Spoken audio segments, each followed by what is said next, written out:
J'ai trouvé des arguments super intéressants pour dire pourquoi les gens qui affirment qu'il y a plus de troubles chez les hauts potentiels ont raison, et pourquoi, parce qu'ils ont raison, ils ont tort. Bienvenue sur Intensément. Mes amis, je suis tombé la dernière fois sur un article, un contenu, un post émanant d'une influenceuse qui crée des contenus, des livres, des illustrations sur les sujets zèbres. Et dans ce post, cette influenceuse expliquait à ses followers qu'elle avait réalisé, comme beaucoup, typiquement comme Atypicat, que nous avons reçu dans ce podcast, qu'elle se rendait compte qu'elle avait elle aussi succombé au mythe zèbre, tout ça, et que donc elle avait réalisé que la plupart des symptômes ou des caractéristiques de comportement et de personnalité dont elle pensait qu'ils étaient liés à son haut potentiel intellectuel étaient en fait dus, devinez à quoi, au TDAH dont elle venait d'être diagnostiquée récemment. Alors, il faut l'applaudir, c'est un très bon geste d'expliquer à ses followers ce genre de trajet, cette trajectoire qui ressemble à celle d'Atypicat. Seulement, malheureusement, dans cette publication, elle avait écrit une phrase qui disait et c'est normal qu'on puisse confondre le TDAH avec le haut potentiel intellectuel dans la mesure où 33% des hauts potentiels intellectuels sont TDAH, donc troubles du déficit de l'attention avec ou sans hyperactivité. Or, ce n'est pas ce que les spécialistes que j'ai reçus dans ce podcast m'ont expliqué. Tous, sans exception, m'ont expliqué qu'il y avait autant de TDAH, TSA, dyspraxique, de dysgraphique dans la population HPI que dans la population générale. En ce qui concerne les TDAH, c'est donc pas plus de 5%, je crois, de la population au potentiel intellectuel qui serait TDAH, puisque c'est le même chiffre que dans la population générale. Mais alors, lorsque j'ai essayé de l'interroger, cette influenceuse m'a répondu de manière assez agacée qu'elle n'en avait rien à faire des statistiques, que de toute manière, elle tenait ces chiffres de neuropsychologues et de psychologues qui travaillaient avec elle,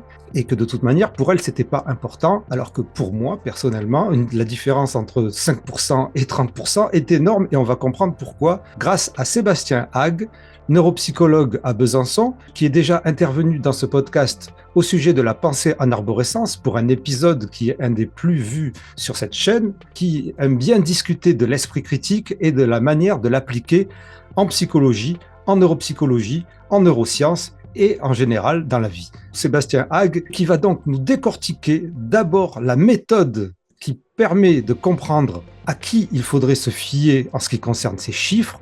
Qui doit-on croire? Quelles études doit-on croire? Nous allons un peu mieux comprendre comment évoluer dans ces statistiques. Et puis, Sébastien Hack va nous parler d'une étonnante étude qui vient, elle aussi, de sortir, de 2023, qui nous permettra d'y voir plus clair. Fascinant entretien qui va encore une fois nous plonger dans la recherche des infos les plus fiables possibles sur les sujets HPI au potentiel intellectuel, neuroatypique et compagnie. Cette étude s'appelle High Cognitive Abilities and Mental Health, Abilities and Mental Health, High Cognitive Health, High Cognitive Abilities and Mental Health. Anyway, let's start with Sébastien Hague. Bonne écoute, bonne visionnade. Merci beaucoup, Raph, de m'avoir proposé d'intervenir brièvement sur cette question. Alors, depuis quelque temps, je suis en train de reprendre un petit peu ce sujet-là pour des raisons de formation que je fais à droite, à gauche sur ces thématiques-là. Et en fait, j'ai un peu changé de point de vue par rapport à ce que je pensais avant. Et là où D'accord. ça va être intéressant, tu vas voir, j'ai trouvé des arguments super intéressants pour dire pourquoi les gens qui affirment qu'il y a plus de troubles chez les hauts potentiels ont raison, et pourquoi, parce qu'ils ont raison, ils ont tort. Parce que il y a encore quelques mois, je me dis bon non quand même ils sont à côté de la plaque, ça va pas du tout. Et en fait, en regardant les études, je suis tombé en partie sur une étude de 2023 qui est super intéressante. Je vais te montrer l'élément qui me dit pourquoi ils ont raison et pourquoi en fait ils ont tort. Alors, premier élément, sur quoi il faut se baser? L'explication classique de cette erreur, parce qu'effectivement, il n'y a pas plus de troubles dans le haut potentiel que dans le reste de la population. Dans certains cas, il y en a même moins. Donc ça, oui, hein, il y a pas, le haut potentiel n'est pas un facteur de risque pour avoir des troubles. Mais pourquoi est-ce qu'on a un petit peu cet élément de biais-là? Sur quoi il faut se baser? Bah, sur les études scientifiques. C'est important. Le ressenti clinique, c'est un point important. Je vais revenir dessus. Mais il faut se baser sur les études scientifiques. Donc, Le fait qu'il y ait 33% de TDAH dans le haut potentiel, je sais pas d'où sort ce chiffre. Je l'ai Oui, cherché, voilà. je l'ai Alors, trouvé. ces sources viendraient de neuropsychologues et de psychologues avec qui elle travaille, qui lui auraient cité ces 33. Alors moi, jusqu'à présent, j'avais vu à droite, à gauche, des publications ou des psychologues ou des thérapeutes qui disaient qu'il y avait plus de TSA chez les HPI, plus de TDAH et plus de dysgraphie aussi, ou plus de dyspraxie. Et les gens qui interprétaient ça et qui les remettaient dans leur contenu n'avaient pas capté que c'était des populations en cabinet. Et donc pensaient que c'était de la population générale. Un peu comme quand toi, tu m'as répondu dans l'épisode sur la pensée en arborescence qu'il y avait plus de la moitié des gens qui venaient te voir pour un HPI en fait avaient un TDAH. Ça ne veut pas dire que la moitié des HPI ont un TDAH, mais la moitié des HPI qui viennent te voir pour une pensée en arborescence ont un TDAH, par exemple. Et d'ailleurs, le cas de la personne que tu cites, bah, ça illustre bien ça, en fait. Elle pensait que c'était en lien avec son HPI, et en fait, elle a un TDAH. Moi, enfin, quand j'ai lu ça, de toute façon, dans ma tête, j'ai pensé aux éléments qu'avance Olivier Revol, par exemple, qu'avance Michel Habib. J'en ai déjà parlé en conférence, j'aime beaucoup l'approche de Michel Habib dans le TDAH, par exemple, mais sur le HPI, pas du tout. Je suis pas en accord avec ce qu'il dit. Donc, les études, comment on sait à quel point une étude est fiable? Bah, parce que des gens dont c'est le métier d'évaluer la fiabilité des études, qui sont bien plus compétents que moi dans ce domaine, le disent. Oui, mais c'est qui ces gens-là? Excuse-moi, je te coupe parce que ce sont des questions qu'à chaque fois on me dit dans les commentaires. Qui c'est ces gens-là et pourquoi est-ce qu'on devrait toujours croire Ramu et Gauvry, par exemple? Alors, il faut pas toujours les croire. Ah, absolument pas, faut pas toujours les croire. Non, non, non, non, non, non, non, non, faut pas toujours les Parce croire. qu'on parle d'esprit critique là. Oui, oui, oui, il ne faut pas toujours les croire. La première chose qu'il faut faire, en petite parenthèse sur l'esprit critique, la première chose qu'il faut faire, c'est suspendre son jugement. Face à une affirmation, quelle qu'elle soit, il faut suspendre son jugement. C'est la première chose qu'il faut faire. La deuxième chose qu'il faut faire dans ce cas-là, c'est regarder quelle est la qualité des arguments. En science, on utilise différents niveaux de preuves. Il y a des choses qui sont souvent très spontanément crédibles, mais qui sont pas des preuves en science. Les témoignages, par exemple. Mais même dans les témoignages, il va y avoir différents niveaux de force d'un témoignage. Par exemple, si je t'affirme que j'ai une voiture, bah, mon témoignage devrait suffire. Éventuellement, je te montre mes clés de voiture et puis ça suffit parce que c'est une affirmation qui est ordinaire, qui est crédible.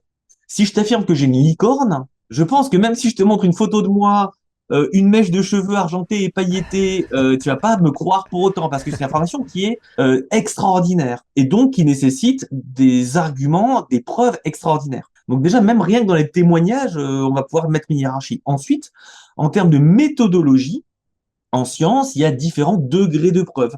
Une étude de cas, c'est quelque chose qui peut être publié en science, hein, qui est tout à fait valide, mais c'est un niveau de preuve qui est plus faible que une étude sur de nombreuses personnes, qui est plus faible que de multiples études répliquées, qui est plus faible que des méta-analyses ou que des revues systématiques de la littérature. Hmm. C'est pour ça que la méta-analyse ou la revue systématique de la littérature sont considérées comme le plus haut degré de preuve en science, parce que ce sont des méthodologies qui permettent de diminuer le plus possible le risque d'erreur. Et ça, c'est un point important. C'est-à-dire que ça, il ne faut pas les croire toujours. Oui, parce que, excusez-moi, mais Saint Didier Raoult disait les méta-analyses, on peut leur faire dire n'importe quoi. Bah, ça dépend de la méthodologie, en fait. Mais comment est-ce que nous, on peut regarder la méthodologie? C'est ça l'histoire. Comment est-ce que nous, qui ne sommes pas des statisticiens, Bah, elle est écrite et détaillée dans l'étude, déjà. Alors, il y a plusieurs moyens de le faire, mais il y a aussi un moment où on se dit, bah, j'ai pas les compétences pour l'évaluer, je vais faire confiance à des gens dont c'est le métier. Par exemple, si ma voiture tousse un petit peu quand je la démarre, si les mécaniciens me disent, indépendamment de leur diplôme, hein, je veux dire, ils ont un diplôme mécanique et j'ai pas de diplôme en mécanique, si les mécaniciens me disent votre problème c'est votre démarreur, ben je les crois en fait. oui, tu les crois, mais si les statistiques disent en fait que sur 100 000 voitures qui n'arrivent pas à démarrer, les mécaniciens disent toujours que c'est le démarreur, alors qu'en fait, une fois qu'ils mettent les mains dedans, c'est le carburateur. Ben, Et ben dans ce cas-là, je vais demander, dans ce cas, c'est les statistiques le disent. Comment j'analyse ces statistiques-là en fait? oui, Donc la méta-analyse, elle est valable à partir du moment, en fait, comme c'est un agrégat d'études. La méta-analyse ne fait que reprendre la qualité des études qu'on lui donne. C'est-à-dire que si on lui donne que des études de mauvaise qualité, oui, la méta-analyse est de mauvaise qualité. Et c'est le travail des chercheurs, ils sont formés à ça, ils y passent des années, pour pas dire des décennies, à analyser la méthodologie. Moi, j'ai été formé en méthodologie, j'ai une formation en statistique, je n'ai pas le niveau en méthodologie en statistique pour faire de la revue de littérature approfondie. d'accord, ok, c'est bon à Non. savoir. Ben non. Donc moi je me base sur alors je lis les articles, mais je me base sur d'autres éléments, les H-index, les impact factors des revues, etc. pour dire à quel point cet article a été revu de manière pas de manière rigoureuse, c'est pas le bon élément, mais à quel point je peux me fier à la revue de littérature par des experts du domaine pour considérer que le risque d'erreur est faible. C'est-à-dire que ça va pas me permettre de dire, par exemple, quand Franck Ramu fait une affirmation, je lui demande ses arguments. Quand Nicolas Gorit me fait une affirmation, je lui demande ses arguments. Je sais que pour l'analyse de la méthodologie, ils sont bien plus forts que moi. Ça veut pas dire qu'ils sont pas biaisés, eux non plus. Ça ne veut pas dire qu'ils sont pas biaisés. C'est pour ça que je ne les crois pas toujours. C'est que le risque d'erreur est plus faible. Mm. Comme si moi je dis que ma voiture démarre pas, si ça se trouve c'est le carburateur, si ça se trouve j'ai raison et que tous les mécaniciens ont tort, c'est vrai, c'est possible. C'est très possible. Mais la probabilité que eux ils aient raison en tant qu'experts de la voiture et que moi j'ai raison, la probabilité que eux aient raison est plus forte. D'accord, mais alors pour revenir à notre cas, comme ça va avancer, parce que c'est vrai qu'avec moi et avec toi, on risque d'aller loin, ça risque de durer 3 heures. Donc là, elle a fait confiance à une ou un neuropsychologue qui lui a sorti ce chiffre de 33% des hauts potentiels intellectuels, c'est-à-dire selon la recherche et selon le consensus scientifique, des personnes qui ont un quotient intellectuel supérieur à 130, supérieur ou égal à 130, donc il y aurait 33% qui seraient TDAH. Voilà. Et la question, c'est d'où ce chiffre sort. C'est-à-dire que peut-être que c'est vrai. La question, c'est d'où ce chiffre sort. Et comme ce chiffre-là va plutôt en contradiction avec les données de la littérature, c'est-à-dire, le fait que le TDAH ne concerne que, entre guillemets, 5,9% des enfants et 2,3% des adultes, de mémoire, 2,5% des adultes, que le haut potentiel intellectuel concerne 2,3% de la population. Donc moi, ma question, je dis pas que le chiffre est faux. Je demande d'où il sort déjà. Et exactement comme si je te dis que j'ai une licorne, étant donné que ce chiffre va en contradiction avec les données de la littérature, je vais demander un très haut degré de preuve. Moi, pour l'instant, là, dans le chiffre, c'est un témoignage, donc c'est pas une preuve. Mais Oui. si elle me sort les éléments, je vais demander une preuve extraordinaire, d'accord? Les affirmations extraordinaires demandent des preuves plus qu'ordinaires. Donc, je suis tombé sur une petite étude et que je trouve absolument magnifique, qui date de 2023, qui est celle-là. Je vous prends 15 petites secondes pour vous rappeler que vous aussi, vous pouvez soutenir Intensément Podcast et le partage des connaissances les plus fiables possibles sur les sujets HPI au potentiel intellectuel, neuroatypique et compagnie. Si ce média vous informe, vous aide ou vous apporte, votre aide est nécessaire à sa pérennité, sa qualité et au maintien de mon travail. Vous pouvez contribuer de manière ponctuelle ou mieux régulière dès 1,99€ par mois pour un épisode par semaine. Les infos sont en description. Merci intensément à toutes celles et ceux qui rejoindront la communauté toujours grandissante d'Intensément Podcast. C'est une étude qui est absolument passionnante, sur 3500 enfants et adolescents à peu près. Alors, est-ce que c'est un échantillon qu'on considère comme gros, ça? Ah oui, c'est un échantillon qui commence à être sérieusement gros. Ouais. 3500, ça commence à être important, quoi. On va comparer, en fait, les symptômes psychopathologiques, les symptômes de difficulté, auto-évalués par l'adolescent et évalués par les parents selon le niveau de fonctionnement intellectuel. Ça, c'est le tableau qui est à gauche. On va aussi, tableau à droite, réévaluer ces éléments-là en comparant les enfants et les adolescents qui avaient été repérés au potentiel intellectuel avant l'étude et les adolescents qui ont été repérés au potentiel intellectuel pendant l'étude. Je précise juste pour l'enregistrement que je suis en train de la découvrir. Je ne la connaissais pas, c'est fascinant, c'est génial. Et quand on regarde la population, donc tableau de gauche, la population générale, c'est-à-dire de l'étude, on fait leur évaluation intellectuelle. Alors, c'est un outil qui est utilisé d'évaluation intellectuelle et on a des questionnaires de santé psychologique et mentale. Si on regarde la comparaison entre les gens qui ont un fonctionnement intellectuel moyen, élevé ou très élevé, on constate que les populations qui ont un fonctionnement intellectuel plus élevé décrivent une meilleure estime d'eux-mêmes, statistiquement significatif, moins de problèmes de conduite. Ils décrivent pas moins de problèmes émotionnels, pas de moins d'inquiétude ou pas moins d'hyperactivité ou d'inattention. En tout cas, pas d'effet statistiquement significatif. Et les parents de ces adolescents décrivent moins de problèmes de conduite et moins d'hyperactivité et d'inattention. Ce qui colle tout à fait à l'étude que je t'ai montrée juste avant. Alors, 2 secondes, pour expliquer simplement, si tu peux, en une phrase, ce que ça veut dire, un résultat significatif dans une statistique. Dans une statistique, en fait, une des questions qu'on se pose toujours en science, c'est est-ce que le résultat que j'obtiens n'est pas un effet du hasard, un coup de bol? Et donc, à quel point j'ai eu de la chance, en fait, de trouver ce que je trouvais? Et ou à quel point, bah non, c'est pas de la chance et c'est un effet réel qui est pas lié au hasard. On peut toujours avoir un coup de bol ou un coup de pas de bol. Et donc, pour ça, on va déterminer, donc il y a des éléments de statistiques. Si tes viewers s'intéressent à ça, je conseille très fortement la chaîne Le Chat Sceptique, où son ancienne chaîne, c'était La Statistique expliquée à mon chat, qui reprend ces concepts-là de manière extrêmement claire. Mais en gros, on a des outils mathématiques qui nous disent quelle est la probabilité que l'effet qu'on observe soit lié au hasard. Elle n'est jamais de 0%. Et on va considérer que un résultat est significatif quand la probabilité que ce soit lié au hasard est inférieure à 5%. Donc, on n'a pas au moins 95% de chance d'affirmer que l'effet dans l'étude n'est pas lié au hasard, on n'affirme pas qu'il existe. Ok. C'était une confusion que faisait Didier Raoult entre la significativité de l'effet et la taille de l'effet, par exemple. Saint-Didier Raoult, tu veux dire. Saint-Didier Raoult, pardon. Saint-Panoramix. Euh, donc c'est un outil qui nous permet d'affirmer avec une certaine probabilité d'erreur, évidemment, comme à chaque fois, hein, l'affirmation est jamais de 100% ou de 0%, que l'effet est pas lié au hasard. Et pour ça, on utilise un outil qui s'appelle la p-value, la valeur P, la valeur seuil, qu'on a mis à 95%. Et il y a des niveaux de significativité, c'est-à-dire très significatif, moins significatif. Par exemple, tu vois, si je regarde ici, le sentiment d'estime de soi global entre les gens qui ont un fonctionnement intellectuel dans la moyenne est plutôt élevé, j'ai un effet de significativité qui a une valeur de P qui est inférieure à 0,001, un effet qui est inférieur à 0,1%. Ce qui signifie, excuse-moi, en français normal. Ça veut dire que si j'affirme que dans cet échantillon-là, cet effet ne renvoie pas au hasard, bah, j'ai une très forte probabilité d'avoir raison. C'est la probabilité que cet effet soit lié au hasard, si tu veux. 0,1% de fait que ce soit un coup de bol. Dans cet échantillon-là, je ne l'extrapole pas sur l'ensemble de la population humaine, mais et c'est à force de multiplier les études qui, indépendamment, vont retrouver le même effet qui va permettre de le généraliser en disant, bon, bah, j'ai un consensus sur cette affirmation-là. Donc ça, c'est vraiment, on prend tout le monde, on prend pas que les HPI. Donc ça, c'est dans la population générale. C'est-à-dire que vraiment, je prends tous les gens, je leur fais une évaluation intellectuelle donc, qui est estimée, et après, on compare avec le niveau de fonctionnement intellectuel. Dans le deuxième tableau, à droite, c'est vraiment une comparaison entre les enfants qui n'avaient pas été repérés HPI et les enfants adolescents qui avaient déjà été repérés HPI avant l'étude.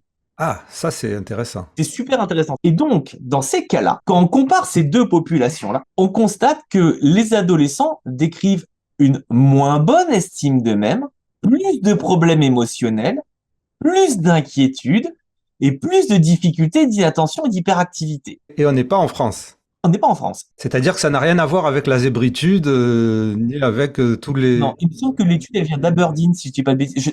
Je suis pas sûr. Bref. Et les parents décrivent plus de problèmes émotionnels, plus de problèmes de conduite, mais décrivent pas plus d'inattention et d'hyperactivité. C'est fascinant. Alors, qu'est-ce que ça veut dire? Qu'est-ce que ça veut dire? Ben, ça veut dire qu'en fait, les gens qui avaient déjà fait une évaluation intellectuelle, mais donc qui avaient déjà été voir un praticien en santé mentale, eh ben, eux, ils présentent effectivement plus de troubles. Alors, deux explications possibles. Soit le fait d'avoir fait les tests provoque des troubles psychologiques. Mais dans ce cas, il faut arrêter absolument de faire des tests. Et bon, a priori, ça n'a pas l'air d'être le cas parce que le tableau de gauche nous dit, bah, les gens, on les a évalués et visiblement, ils en souffrent pas. Soit ça veut dire que les gens, dans le tableau de droite, avaient déjà été voir des professionnels parce qu'ils avaient des difficultés et on les a repérés au potentiel à ce moment-là. Et c'est le biais d'échantillonnage qui est décrit, en fait. Ça veut dire que l'explication, c'est que les adolescents du tableau de droite qui avaient déjà été repérés au potentiel, en fait, ils avaient déjà été voir un praticien en santé mentale pour des problèmes, des souffrances réelles. Et c'est à ce moment-là qu'on les a repérés au potentiel intellectuel. Mais c'est pas lié au potentiel intellectuel, sinon tu l'observerais dans la population générale. Ben oui. Et donc, en fait, c'est là que ils ont raison. Les gens en clinique, je constate bien que les gens qui viennent me voir, ah, ils ont des hauts potentiels intellectuels. Oui, bah oui, c'est vrai. Mais ça, c'est vrai en population clinique, en population de cabinet. Alors, j'ai pas le 33%, hein. On est bien d'accord, hein, il n'y a pas le 33%. Et puis, les parents de ces adolescents, ils décrivent pas plus d'hyperactivité, pas du tout plus d'hyperactivité que la population générale. Donc, c'est plutôt dans le sens du consensus scientifique. Le consensus dit qu'il y en a autant. Voilà, et les résultats, ils sont parfaitement, de cette étude-là, ils sont parfaitement cohérents avec ça. Mais par contre, ils permettent de repérer pourquoi est-ce que il y a ce biais d'échantillonnage et ce biais de perception qui est que au cabinet, moi, je constate que les gens qui ont un haut potentiel, ils ont des difficultés. Ben oui, ouais, c'est vrai, je confirme. au cabinet, en population clinique. Et en fait, le fait de voir cette étude m'a permis de beaucoup mieux comprendre le point de vue justement de tous les collègues qui font ces affirmations-là, parce qu'ils se basent sur ce qu'ils observent dans leur vie quotidienne. Ils se basent sur leurs témoignages. Sauf qu'en science, un témoignage, c'est pas une preuve. Moi, je trouve absolument génial cette étude, je la trouve vraiment fascinante, parce que on voit à quel point entre ceux qui n'ont pas été repérés au potentiel et ceux qui avaient déjà été repérés, ben là, on a une différence. Et donc, c'est bien qu'ils avaient consulté pour autre chose. J'ai juste une question idiote ou pas idiote. Quelles seraient les conséquences d'un chiffre erroné de 33% de TDAH chez les HPI qui circulerait, à ton avis? Quelles pourraient être les conséquences? Un retard de diagnostic et un retard de prise en charge potentiellement délétère. Oui, ça c'est ce que je pense, mais les gens diraient l'inverse, c'est-à-dire ben non, puisque en fait si on pense que tous les HPI sont TDAH, on va justement, ils vont pas avoir de retard de diagnostic, mais le problème c'est qu'on va peut-être les penser TDAH alors qu'ils sont autre chose. Ah oui, mais donc voilà, mais après, donc il y a les critères diagnostiques, mais les gens qui viennent en disant j'ai un HPI et on se dit ah bah oui, ils ont un HPI et les troubles sont liés au HPI, bah il y a un retard de prise en charge. Si on se dit que 33% des HPI ont un TDAH, c'est aussi, enfin, on passe à côté de la très grande majorité des gens qui ont un HPI qui vont bien. Exactement. Toutes mes excuses à mes collègues cliniciens avec qui j'ai parfois été un petit peu vite en disant mais vous voyez bien que non, soyez pas bêtes parce que là c'était pas très esprit critique de ma part et donc je leur présente mes excuses parce que effectivement ils ont raison au cabinet mais ils ont tort en vrai. Voilà, merci énormément, intensément Sébastien Hague pour toutes ces explications. Franchement, moi je suis à chaque fois, enfin, je me sens heureux, je me sens fier de pouvoir présenter tout ça et de pouvoir vous présenter tout ça. Si cela vous a plu, si cela vous a apporté quelque chose, que ce soit de la connaissance ou de la matière à penser, n'oubliez pas de faire les gestes qui aident pour ce podcast, qui en a bien besoin. Je vous en remercie intensément. La prochaine fois, ben, ça sera la prochaine fois. Je vous dis, portez-vous bien. Intensément, c'est le podcast Divergent. Intensément, c'est le show potentiel. Chaud, chaud, chaud.